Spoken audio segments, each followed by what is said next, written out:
Fortuner installed Optimus brand Android head unit, 4+64, 2K screen resolution, 9 inches with 360 camera.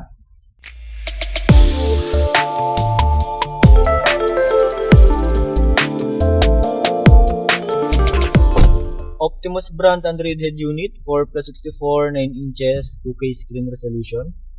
Yung ating Android head unit with 360 camera, meron siyang auto trigger na tinatawag within 20 kph below. Pag nag-signal light ka, halimbawa left signal light, right signal light. Then pag nag-hazard ka, both sides siya.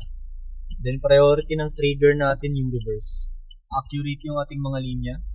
Then yung ating 360 camera, all sides recording siya, no? Check natin. Ayan. Pinakaibabaw na video, pinaka-latest siya. So, ito yung example ng ating mga latest recording, no?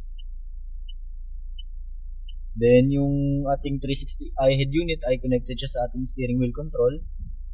Try natin yung volume control niya. Volume up, yan. Volume down. Then, yung ating head unit, meron siyang online and offline voice command. Yung ating offline voice command, built-in siya. Try natin. Wake up lang pag gagamitin, then yung mga voice commands natin nandito. So, try natin. Screen off. Screen on. Volume up. Volume down. So, ayun yung mga example ng ating mga offline voice command, no? Meron din siyang online voice command under ni Google Assistant. So, nakakonect siya sa ating voice control sa head unit. Try natin.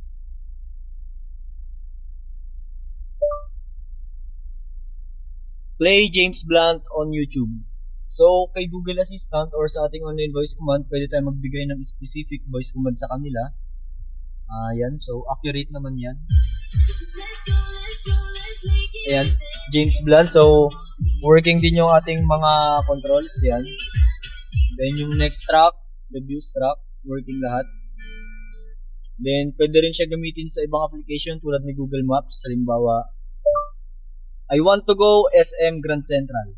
So, siya na yung kukuha ng route papuntang SM Grand Central. So, yan.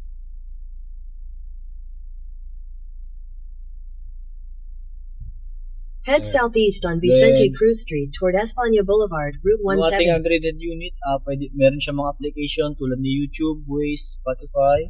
Meron siyang Netflix, Google Maps, and Play Store. Meron din tayong Google Assistant. So, kung gusto pa natin mag-add ng applications, pwede po sa Play Store. So, Optimus brand Android head unit, 2K screen resolution. Kung meron pa kayong ibang katanungan or inquiries, message lang kayo sa ating FB page. ZT Car Accessories, lalabasin dyan. Thank you.